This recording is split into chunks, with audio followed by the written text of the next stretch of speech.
Hey, Peter. Hey. What do you know about...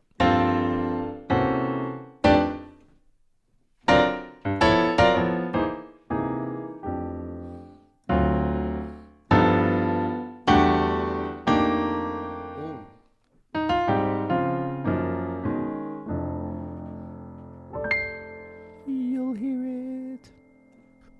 Dopio.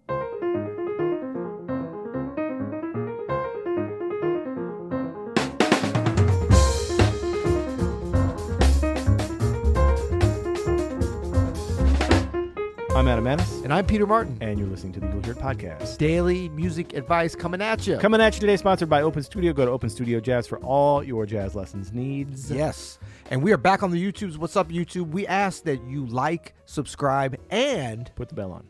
What? Yeah. How did you know about that? If I were a bell, I would subscribe to this. When you hear this song... to this channel. Smash that bell button.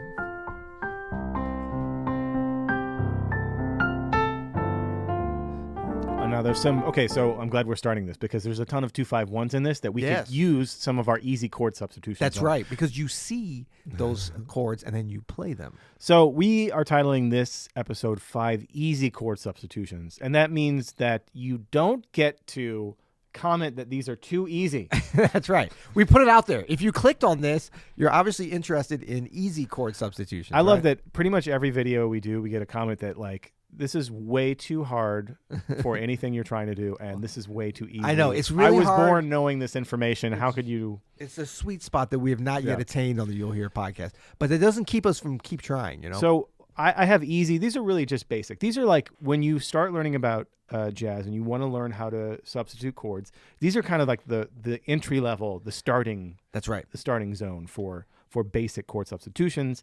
And we've done some chord substitutions episodes before, but none in the new pod suite. And so now we have the light up keyboard.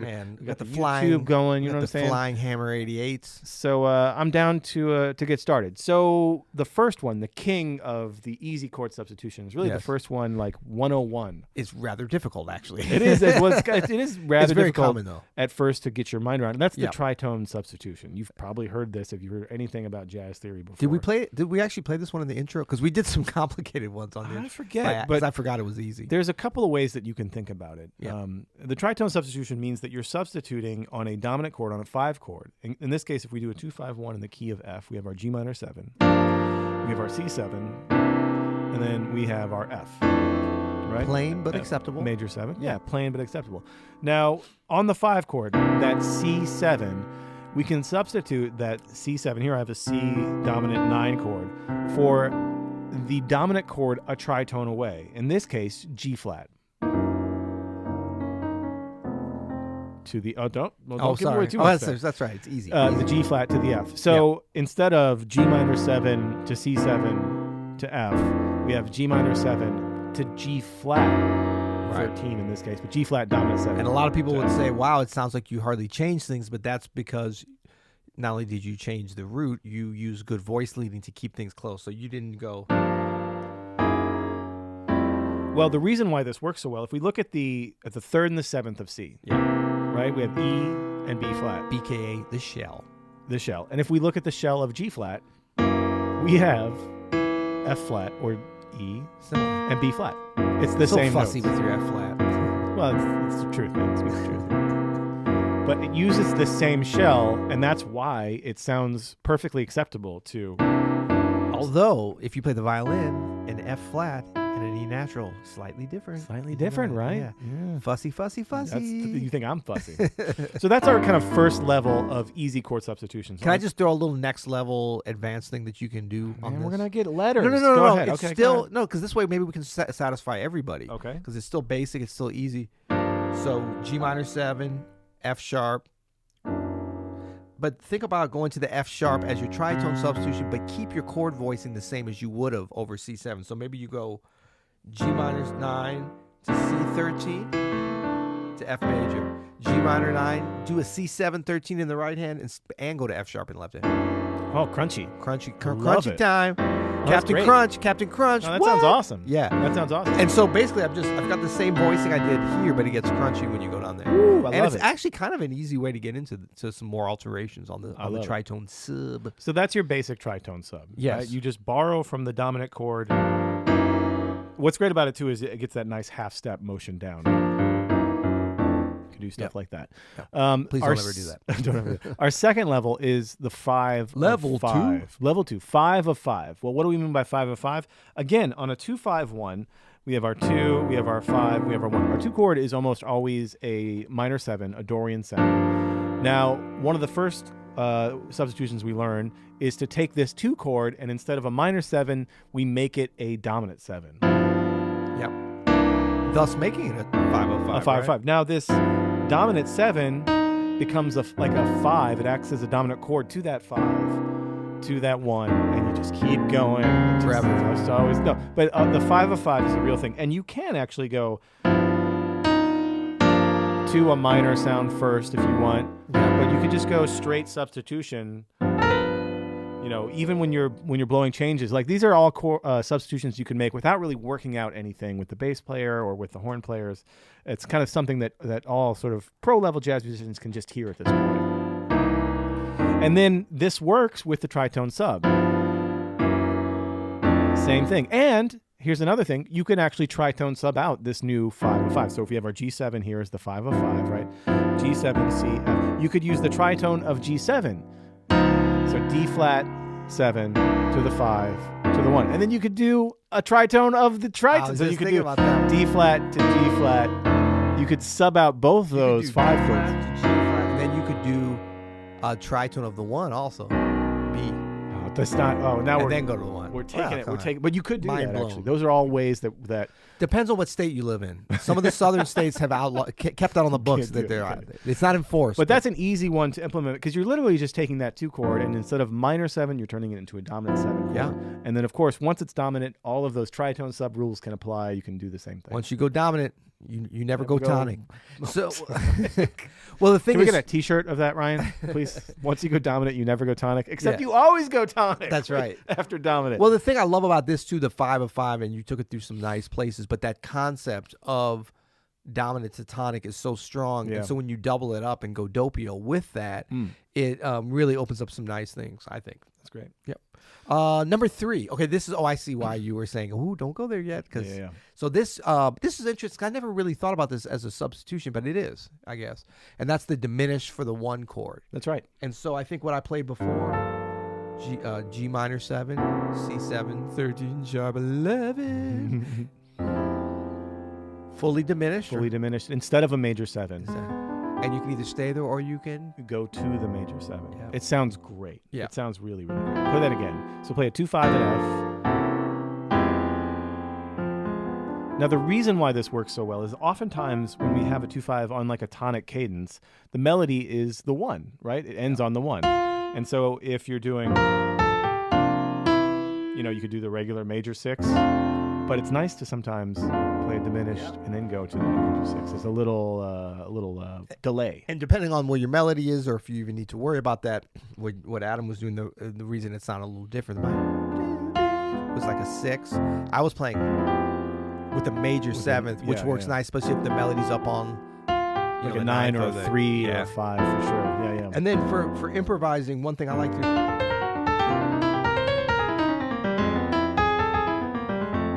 It works triad so pair. well. Yeah. E major triad to F major. So over there on that F diminished chord, you're using an F, an E major triad, right? Yeah. To the F major. Yeah. That's so great, man. And that triad pair it's funny because it's like a major and minor, so you can get some blues stuff. Because the F and the A flat both work. That's so great. So this is really our first example of sort of masking or delaying what's a resolution. And there's a ton of different ways you could do that. You could do that with like a Phrygian sound, go into that, or you could do it with I love a good sus sound, or you can even I knew High Ridge was right around the corner. High Ridge is always there. You could go with a 4 minor. But this diminished, replacing just the same root and using the diminished to the 1 is a sort of level 1 entry point to that. Yep, very good, very good. Our next substitution, this is again a substitution on a 5 chord. And if we have our 2-5-1 again in F, we're just going to stay in F. And our 2-5-1 in F, G minor 7, C7, G minor 7, C7, F major 7. This gets us kind of in a realm of some church changes, maybe some gospel changes. This is, you use instead of a 5 chord, you go to the 7 and you do like a dominant 7 altered sound, right? Like a 7 sharp 9 sound. So G minor 7 and then E7 alter, E7 flat 13, sharp 9. And the reason why this works so well are really the flat 13, sharp 9. Yeah. Here on E7, we have C natural and G natural. And going to the F, that works so well. You could do the diminished there. All these kind of work to each other for sure. And then this one also, like one thing that I could tell you, just kind of, you can extend it to, because that's the 5 of what? The 3. Right, if you want to do a little, is that legal though? That's legal.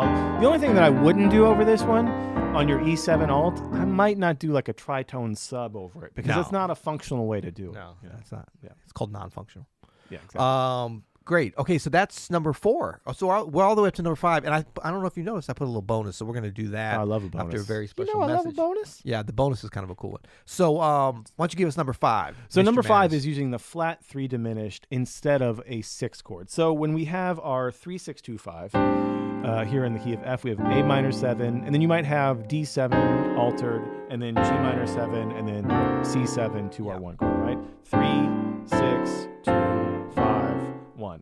Hear that all the time. Yeah. A great substitution that works, especially in this scenario, is you could do a tritone sub to just A flat 7, right? That's totally legal. Jazz police will not arrest you for that. Well, yeah. But a great use of the melody usually is with, instead of that A flat being a dominant chord, to make it a diminished chord. Awesome voice leading. There's so many great voice leading opportunities here.